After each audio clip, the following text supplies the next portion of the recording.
Blair, couldn't wrap up Rise Against Week without you, my friend. I thank you. Thank you for having me. You know, it's always a pleasure. You are absolutely one of my favorite people on this planet, and that is no horse pucky, my friend. But Oh, but I do think that your crowd, your fans, the lovely Turn Out a Punk listeners are probably sick of me by this point. no, I think you've become part of the family. They're definitely sick of me, so if And I did listen to my counterparts, my brothers in arms, and I thought both of those episodes were really great. Yeah. how I was going to ask you, like, how much had you talked to them about their journey? Like, do you guys talk about that stuff? Because, like, in Fucked Up, we all came from the exact same place, so we all know each other's journey. But, like, do you guys kind of chat about that? Because you're all from really different places. We do. And it's funny because I have something in common with all three of them separately that they don't have in common with each other. Joe and I's musical trajectory outside of like his nuanced Chicago specific thing was very, very similar in the fact that we both kind of got into punk and crossover thrash metal at the same time together. So, for us, it was like, Bad Religion, but also, Excel or DRI Mm-hmm. or Beyond Possession or Exodus, you know what I mean? Or Black Flag. Um, and then Tim and I kind of Tim beyond punk really became a 90s, like, dare I say, but like grunge sub pop guy. You know what I Mm-hmm. mean? So he was way into like, Soundgarden, but also the sort of post punk of the 90s where it was getting heavier, like Helmet, Quicksand, Failure, Shiner, all the things Jay Robbins was doing in the 90s, from Jawbox to then Burning Airlines. Tim was a real big fan of all of that as well. And so was I. Mm-hmm. Um, especially like Quicksand, and Joe he wasn't really into that stuff as much. So I kind of, through, trying to make my own way in the band, sort of found these little allegiances with these guys. And then Barnes, his dad, like my dad, was a classic rock guy. So him and I will talk all night about Black Sabbath and Led Zeppelin and The Who and, Vanilla Fudge and all the like nerdy, nuanced shit that like the record nerds were into back then too, that wasn't so popular, King Crimson and fucking, Gary Moore and shit. Yeah, like the real players music. Yeah. Even Rush, like Barnes and I love Rush. You know what I mean? But it's funny. I was listening to all those guys, and I was like, you and me got sort of into my respective like Dallas and Austin punk and metal and thrash scenes. But I thought of so many bands that you and I haven't talked about that I was going to see if like you had checked out, which you probably have. Well, well, I was going to say, like, the one that surprised me when Joe said Devastation, I immediately thought of Dallas Devastation. There was a Dallas Devastation, but there was also, and there was like Sedition in Dallas, which Devastation and Sedition and Gamicide. That was all like Rigor Mortis were the bigger one. Mm-hmm. Do you know what I mean? But like, you know, there was a huge crossover in thrash metal scene. Actually, Uncle Scam and Scam, that was George Reagan from Hackfish. And so Uncle Scam was more DRI. Scam got more like leaning more thrash. It was like there was a Crumbsuckers era into like Exodus, and they changed the name to Scam, and it was all George, but they were playing with bands like Devastation or bands like Gamicide or Sedition or whatever. Yeah. Devastation was actually a band I bonded with Riley over super hard. Like, I knew Riley, Oh and yeah. we were like friends and stuff, but it was like when and we were like hanging out and stuff, but when he rocked the Devastation shirt, and I was like, yo, I don't know anything about this band, but I've got their record. Like, let's nerd out. Yeah. And it was really like, and it's also funny. You mentioned Beyond Possession. They're a band that I think is more famous in America than they are in Canada. Well, I think they just got a lot of love in Thrasher magazine. So Mm. there was always an ad for Beyond Possession. And at the time, honestly, for me, I was into Possessed. I was so into Possessed that I saw Beyond Possession. I was like, oh, I wonder what they sound like. It was that era that we've all talked about. It was like, if it was in Thrasher or if some guy in one of your favorite bands wore the shirt, you just bought it. And I just remember loving them. I just thought it was, of course they were more crossover than say straight up thrash metal or straight up punk. It was like that kind of thing. So, but I loved it all the same. Um, yeah, and so in Dallas, did you ever listen to the Agitators? The Agitators. Like, so that's the problem with some of these names. They sound very familiar from other places, but the Agitators, were they like a punk band? They were the Dallas punk band, and I'm surprised we haven't talked about them yet. And the real reason I'm bringing these up is because it's funny because I was listening to Tim and Joe, and they're so, you guys talk so much about their scene, and it's funny how Joe's bands, like you said, Joe's bands and Tim's bands, the bands they grew up watching and loving and all that, they don't intersect too much, and it was the same city. Well, it's like you and Mike. Yeah, Like it's absolutely. very much a similar relationship where, in the Draculas, I think you guys have where it's like it's this like slight difference in generation Sure. by a few years, but there's always got to be this sort of adversarial relationship by the next generation to the previous generation. And I'm not saying that's the case with Tim or Mike, but like I mean just generationally speaking, like the Absolutely. way Tim was talking about how he got made fun of for doing a band with the guys from 88 Fingers Louie, Yeah. and in the same way it feels like there's you almost need that to kind of spur on the next generation of punk bands. You're absolutely right. And Joe is 4 years older than Tim, and I'm about 2 years older than Mike, but we might as well have been, and it was Mike was Denton and I was Dallas, Yeah, yeah. which is, fuck it. It might, it's 45 minutes, maybe 30, but it might as well be, 3 days or whatever. Different And universes. yeah, and Dallas had its punk bands and Denton had its house bands, basically. But Dallas punk band, the Agitators, they were the band that played with every punk band that came through. Like Fugazi, if a punk band came through Dallas, the Agitators played with them. And I think you would actually really, really love it. There was the Agitators, there was Terminal Rot. Have you ever heard Terminal Rot? That sounds vaguely familiar, and I You think I gotta can picture find a that. logo, Yeah, but you got to find that, man. It's it's just funny. We didn't talk. We as many times as you and me have done this, we haven't talked about these like really obscure punk Dallas punk bands that probably only have a demo out, or I don't think Agitators have a 7-inch, but it's like that kind of mining for gold that I know just is what you live for, and I think yeah. you also love these bands as well. Well, it's funny. Dallas is actually like a scene that I know less about, even in the early years. Like I know, not that I know buckets about Austin or Houston, but I definitely because of really red or with in the case of like all the Austin bands like the Big Boys and things like that. But Sure. like there's a couple bands I've heard of from Dallas, and I definitely have some old punk records from the Dallas bands. But Well, like, there's not a ton. There's not a yeah, fuck. It was like the Nerve Breakers were the oh sort yeah, of of course, yeah, yeah, they were like the ground zero punk band that hmm opened for Sex Ramones and Pistols. stuff, and Yeah, and famously opened for the Sex Pistols at the long horn ballroom with where Sid. They opened for that show, oh and shit, was that the San yeah, Antonio one? no, it's Dallas. So they did that. Is that the one? Have you read Kathy Valentine's book? I've started. I haven't read all of it, but yeah, Okay. but it's I listened to her on here Yeah. actually, and my brother toured with her. The Toadies toured with. She has a band called the Blue Bonnets here in town that are great. Um, and they play with it. So my brother met her and kind of picked her brain, of course, and hmm nerded out.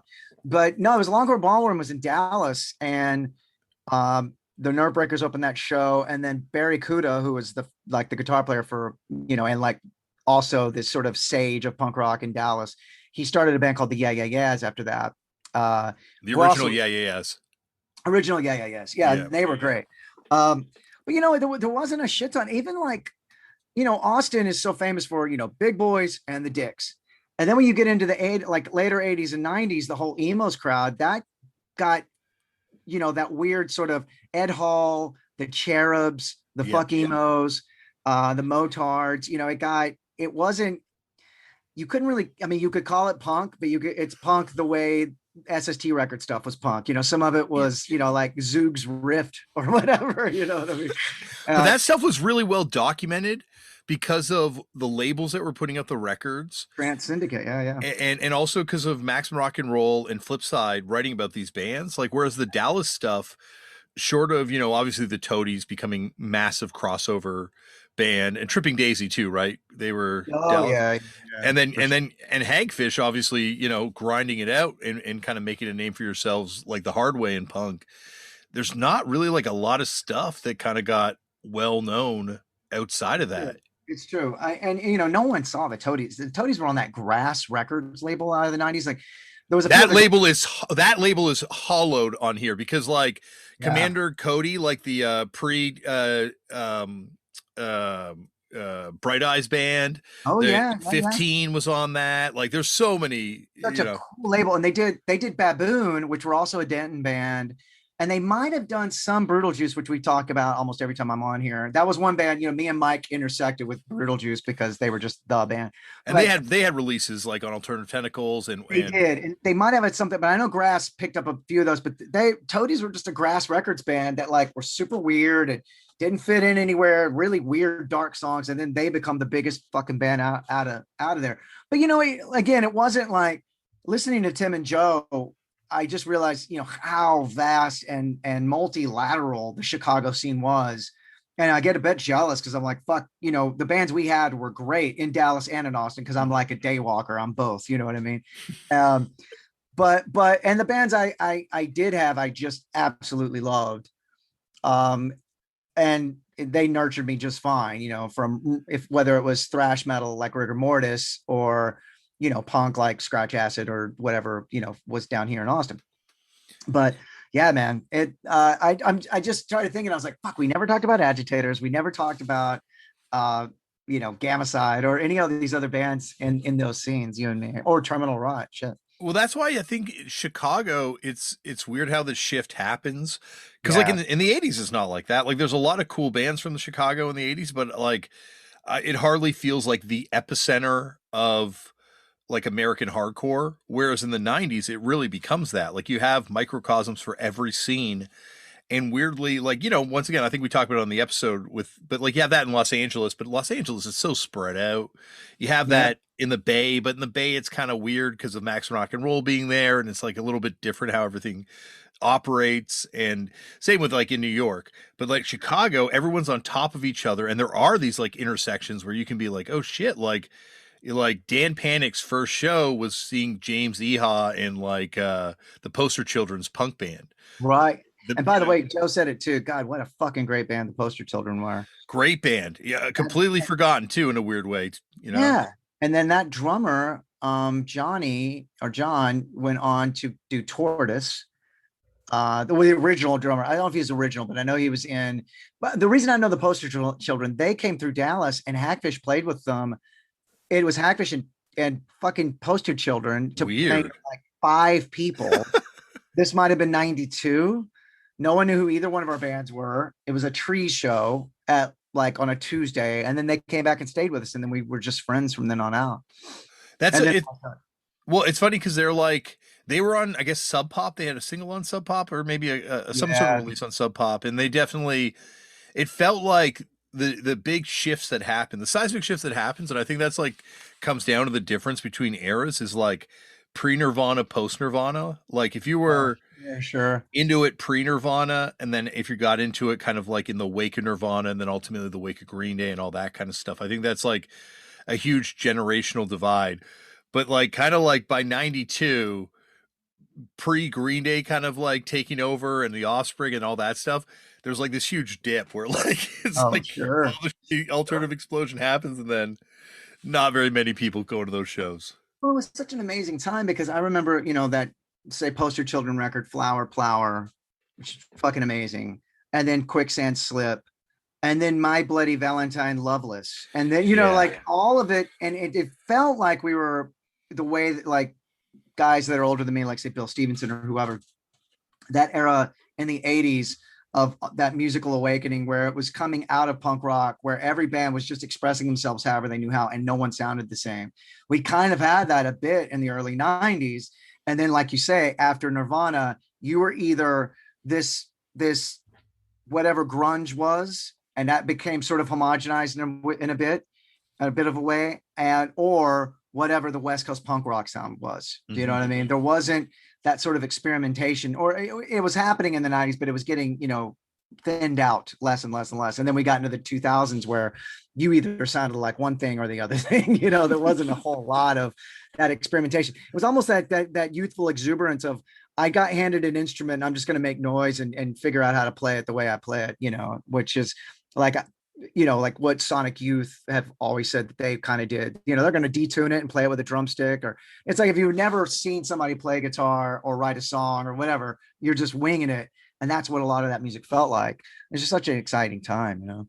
Yeah, like it felt, especially when you like lump in, the stuff that's kind of happening with in the UK and like sort of this the shoegaze stuff and all this Sure. kind of stuff that like it feels like to me that's that like the stuff that what like Bill Stevenson would be talking about, like kind of post punk throughout the 80s, all this experimentation that's kind of happening, and then yeah, the explosions happen, and very much the sounds that get picked up on are these like two very defined sounds, being the West Yeah. Coast kind of punk sound or the Seattle grunge sound. Yeah, uh you had like two choices. yeah. And here in Austin, I mean, fuck, before emos, there was the Canyon Club or the Cannibal Club, I'm sorry. Um, that Hagfish in 1991, we had a battle of the bands there. And so they asked us to come down. It was like, so we drove like idiots. We drove down there. We didn't know what the fuck we were doing. But the night we got there the night before, and the Melvins were playing, and they were touring that they kind of did the Kiss solo records, Yeah. like the Buzzo, they were touring that. And Joe, God damn it, the bass player, I know his name, but anyway, and it blew our fucking mind. Like we had heard of the Melvins. I remember, I was 17. I asked King Buzzo, look, what label are you guys on? And I was such a fucking moron. He goes, Boner Records, which it was his label. And I thought he was fucking with me. I was like, all right, dude, whatever, fucking idiot. But the scene down here in Austin at that time, emos was like, I just had to do a blurb. Eric Hartman, who is emo actually, this is his nickname. He's writing a book about it, and he had me just give a quote. Now I didn't know how to do it because it was like nowhere was like that place. It was Texas CBGBs, Mhm. absolutely. Where you go into a place and there's original Coop and Frank Kozik paintings, and you can see the brushstrokes on the wall.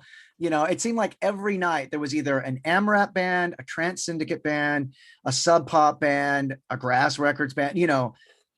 It was just the coolest place in the world. But people there were so inviting and warm, and they were all misfits just like we were. And whether it was Emos Houston, the Orbit Room in Dallas, which was an emos, or the emos down here in Austin, when we actually started playing there, I felt like we were like big time. We made it. That's all we cared about. Did you ever get to go to? Did Fuck Up ever get to play emos before it closed? I like the original location. Oh yeah, no. Some of my favorite memories of being in Austin were in emos, and obviously by the time we're playing there, it's like post fuck emos, right? So it's already like a Sure. legendary spot that I like, had read about. And I think also the other seismic shift that's kind of happening in music is the shift of Austin becoming kind of like a music capital in alternative music, because South by Southwest is becoming more and more of a force that by the time I'm going down there, it's just before we started playing South by Southwest, but South by Southwest was like that was the Cannes Film Festival of music. That's where Yeah, you went no, to it get was. seen. And what's crazy is I remember that in the 90s, in the early 90s, it was just Sixth Street. Every bar on Sixth Street would have a showcase. Like Hagfish did a showcase. I remember walking by some weird pool hall and Sublime were playing, and no one knew who the fuck they were. But it was just that, and the gradual, like how big it started getting and taking over, and the corporations moving in and all that shit. And I hate to be that guy, like, back in my day, it was so different and whatever, but it really, really was. Now it just eviscerates the city, and like you can't fucking get anywhere for about a week or two. Yeah, like That, there was we got by the time we got there, the corporate involvement had already kind of just started, but it was still very much like label showcase driven. Like the right, labels right. still had the like you'd play a label showcase. Yeah, and it's like, and it was kind of like back in the 90s, it was honestly for bands to get discovered and signed by whatever label, not just major labels. It was like you could get discovered and signed by your favorite indie label. They were all there. Somebody was there, and that was what it was good for. And then it just became like, the major labels' way to show the industry who they were going to be pushing this year. And that band was probably going to be dropped by next year, South by Southwest, Yeah. but let's go ahead and give it a shot. It's funny you mentioned Fuck Emos. So Sean Powell, the drummer from Fuck Emos, is now in the amazing band Surfboard. I don't know if you know about Surfboard. Have you Oh, surfboard. Yeah, absolutely. Yeah. I had no fucking idea amazing? that connection that fuck emos. That's Yeah, yeah, yeah. Sean, the drummer in both, he was the drummer for Fuck Emos. And I remember Fuck Emos, no band sounded like that. For people that don't know, there was a band called Fuck Emos, and it was because the legend is that they were trying to play emos, and emos wouldn't let them, so they call their band Fuck Emos, and then they get a show there. Well, and then they became like the house band there. But the singer sang with a child's toy that made his voice like four octaves too low, so he sounded like this. Like I can't even do how low it was, but he always had it on. He always sang with it, and it was fucking awesome. It was so hysterical. And Sean is just the drummer. He's one of my favorite fucking people in the world. He's got this real crazy infectious laugh. And now he's doing surfboard. Yeah, he's out in LA. And I was just talking to that guy. It's just funny you mentioned them, and I was like, oh shit, I didn't know if you knew that. Oh, I had no idea about that connection, but I was a huge fan of them. They were kind of like that era where I'm kind of getting super into underground music and reading about this legend of, yeah, as you're saying, the band that called themselves a diss Yeah, on the venue. It became yeah, it was infectious. The legend was yeah. definitely infectious. I remember the moment there was that, like the moment I think that made our band was going to South by Southwest. I Like saw you South by Southwest, actually. That's where I met you. yeah, yeah, I remember meeting in the alley, and it was Yeah. just like hustling super fucking hard. I think I And hugged you like within 5 minutes of yeah, meeting you. we did hug with it soon after. Yeah, I think I told you, you're like, oh, I'm Zach Blair from Rise Against, and I'm like, but from Hagfish, and then I you're think you like, gave me a fuck hug. that. You're a fucking actress. I was like, we're friends for life. That's all. Exactly. Friends for life. Did you uh Joe was like, we were talking and Joe was like, man, I think I might have stumped Damien. I had a band he had never heard of. And he was like, you should bring up Agony Column to Damien. Have you heard Agony Column? Okay, Yeah, you're yeah. smoking your Gandalf pipe. You're on the show. I don't smoke with guests normally. I feel relaxed enough with you, Zach, that I Oh, I feel love like you. I want you to be you, baby. I want you to let it go. Let it go. I Um, feel out of respect for most of the guests, especially the straight edge guests, that I owe it to them to be somewhat on their level during the course Well, of I the. tell you something right now. I might be a guy that's never smoked or drawn drugs. My dad smoked more pot than like the whole world has made, and he smoked it constantly. So don't even fucking worry about it. No, Agony Column. And you know what's fucked up is like Joe was like, you need to bring up Agony Column. I was like, yes, because I used to go see Agony Column all the time. Yeah. For those who don't know, Agony Column were like very Texas thrash. I don't know how to explain that. Like the singer's name was Devil Chicken, and he wore like the Union suit, like the red Dr. Denton with the ass flap and shit. With like, What was the boots. label they were on? That's what I'm looking up right now. That's what's interesting. But you can only find their shit. I could not find it anywhere. I could only find it on YouTube. I mean, I'm sure you can find it on Discogs or whatever. But I remember the bass player had a bass that was like almost, it was shaped like a coffin, and it was fucking like 7 feet long. It was so long. And I've seen them open for Rigor Mortis. I've seen them open for so many bands. There was another band, thrash band in Dallas, in Austin called Watchtower. Did you remember Watchtower? Did you ever I hear don't know that? if I don't know if I know Watchtower. The only reason actually now that I know about Agony Column is because they did that Metal Blade record Oh in yeah, '90, yeah, yeah. which I That's right. think had pretty good distribution. Which I should be able to find that. I can't fucking find. Speaking of Riley and the Power Trip guys, Riley Gale, R.I.P. Yeah. Those guys' knowledge of Texas thrash and metal belies like their age, because those dudes have the Agony Column records, Hmm. have the Watchtower, the Gamma Side, the Sedition. They know it all. They have it all. And it's like, dude, I was going to those shows buying those fucking records. How the fuck do you guys have them? Because I can't find them. There was this like brief period, and I think it's kind of changed now because now there's just so much information out there that it's like it's impossible to kind of like focus in the same sort of way, I think. Or maybe it's now, maybe even it's more hyper focused than it was. But there's that brief moment where like all of a sudden all this stuff is accessible. Maybe you can't hear it, but you can find out about it and start trying to Yeah. track it down because of the internet and finding Yeah. like, and so I think that was like my era as well, is just becoming like super versed in the local scene. Like I knew Yeah. about everything, in a way that I wouldn't have been able to in another generation. I'm finding myself, just for nostalgia's sake, wanting to go back, and because those records were so fucking good. I remember seeing that band I keep talking about, Gamma Side, in Sherman at a place called the Electric Company. It was such a cracker place. But with Pantera, when they had first gotten Phil and Selmo, and we didn't like Pantera because they were glam. They Yeah. had a singer named Terry Glaze. They were spandex. They did Van Halen and like Skid Row covers and all that shit. And then they got Phil, and somebody goes, dude, Pantera played last night, and they were doing Creator and Slayer covers. And I was like 13 years old at the mall. I couldn't even get into this fucking place, but I was like, you got to be shitting me. So the next time they came, they had that band Gamma Side with them, and we went and saw them, and they were fucking amazing. It was such a great. Dallas and Austin's punk scenes were good, but their metal and thrash metal scenes were fucking ridiculous. I think that kind of happens, you know. I kind of think like one kind of wins out and gets most of the people involved. Like, there's obviously places where you could sustain both, Right. but like if you look at you know, Toronto, it's kind of the same way here. You know, like we have some great hardcore bands, but nothing compared to like Slaughter and Mal Havoc and Sacrifice and like all Oh, this kind of like Sacrifice. Razor and yeah, Fucking you know what's funny? Sacrifice and Razor and Todd Kowalski from yes. always posting about Sacrifice and Razor, and I love those bands too. But then he just posts. It's almost like that dude has my exact record collection, or I have his, because the shit he posts, I'm just always like, God damn it, Todd, you're reading my fucking mind here, buddy. You know. What was And that era, right? of You course, guys were well, and I think I didn't mean to cut you off there, but you guys are all part of that same kind of like that era of person getting those records, you know, and it's amazing how universal some of those records are as they hit, you know, They like really it. are, man. They really are. It's the same shit. And be hard. I bet you Todd is into these bands I'm talking about. You know, as I'm thinking about it, that band Sedition I keep talking about, their guitar player was the guy I replaced in Guar. He was so great. And Mike Scascia from Rigor Mortis had joined Ministry, and he got his buddy Pete from Sedition in Guar, and then I replaced Pete. And the bass player for fucking Rigor Mortis was the Beefcake when I was in Guar. Yeah. Anyway. I talk about the same shit every time I'm on your podcast. Well, I talk about the same shit all the time. It's like listening to a song. There's like a chorus, you know. There's certain things that become like repeated ad nauseum on this thing. You know, I'm sure your listeners are like, yeah. You like punk, you like thrash metal, you like metal.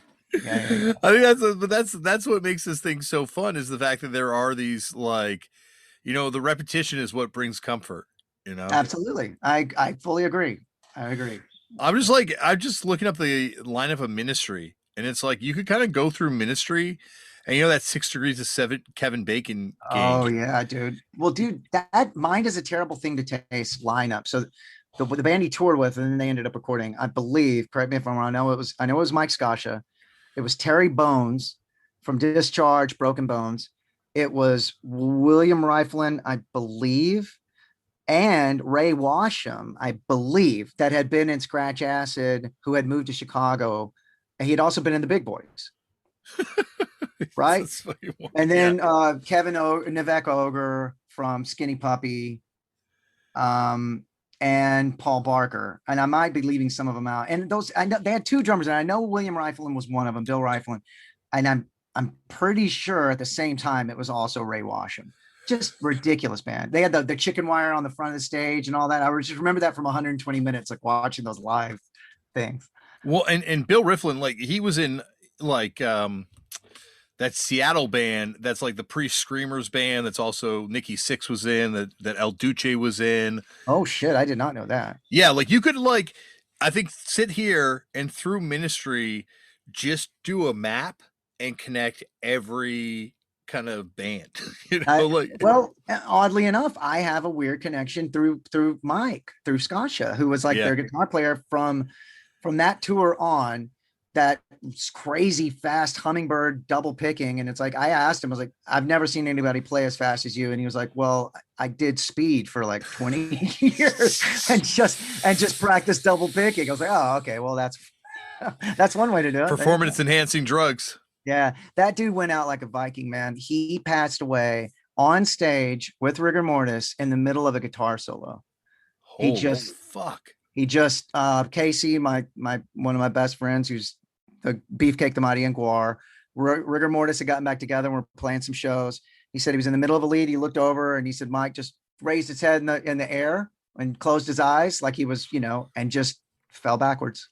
And that's amazing. Holy, terrible, man. but like it's terrible. But if you got to go, that's how you want to go. Exactly. I heard that Mark Sandman from Morphine also died on stage at a festival. Yeah, he did. It's like, that's how I want to go, man. I was telling somebody was like, you know, one day when you retire, I was like, whoa. I'm gonna fucking die up there. What are you talking about? That's how I'm going, man. There ain't no fucking retire. There's been wrestlers that have died in the ring, and it's very Yeah. much like that's the thing. Yeah. That's how else would you want to kind of go out? Was that you that was one of the Hearts, right? He fell. Oh well, that definitely Owen Hart. That was definitely a Owen tragedy. Hart. But like there were certainly wrestlers that got old and died in the ring as Just died in the ring. as older guys, you know, and That's had what we're heart gonna attacks. do, Damien. Me and you, buddy. We're gonna die in the ring. I don't know. I got to get back in shape, or I might die in the ring on the first out back on playing shows. You guys start with Son of the Father, or that first scream, you just go down, boy. Like right over. That would be a way to go, though, man. Definitely, you know, you go out with a memorable show. Fuck yeah. I think it's amazing when you look at bands that survive the loss of a member, you know, and there's been like bands that kind of consistently have found a way to transcend it, but like I think losing someone on stage would be a very hard thing to come back from. I don't know if that would be. Oh my God. Well, yeah, could you imagine, dude? It's the aftermath that I would like. As much as I want to go out on stage, then I'm like, oh, then they'd have to move my body. All these people would be screaming. It really wouldn't be nearly as romantic as I hoped. Wait, before the internet goes crazy calling me out for being a poser, it's Son the Father, not Son of the Father. I didn't even know, so I'm glad you corrected me. There you go. Listen to that fucking poser trying to be cool. No, that is it's Son the Father. And it's a brilliant song. Oh, well, I appreciate that. I definitely am looking forward to playing music again. I haven't played anything in so long. I'm looking forward to seeing you play music. Yeah, we're back on tour at the same time. We are, and thank you so much for having this Rise Against week. We really appreciate it, and it was nice to hear those two guys, because I'm usually doing interviews with one of those two guys, and not, I'm thinking about my next answer and all that shit, and I'm not listening. So it was really odd to take, because I had to interview both of them as well on my podcast, which I've interviewed you as well. Yep. And Tim even said it on my podcast, like, this is fucking weird, that you're asking me questions. And my podcast is with Mike Wiebe, and it's not as structured or good as this, nor will it ever be. It is fucking flying by the seat. It's fun. No, that's the thing. Is like Turn It a Punk is almost like homework sometimes. I think like people come on and it's just like, oh God, get ready. We're gonna do the exact like memory work that you've probably been dreading. And you also give me a lot to kind of, you do give me homework. I go like, fuck, I need to check out all that shit he was just talking about, because you've turned me on to so many bands.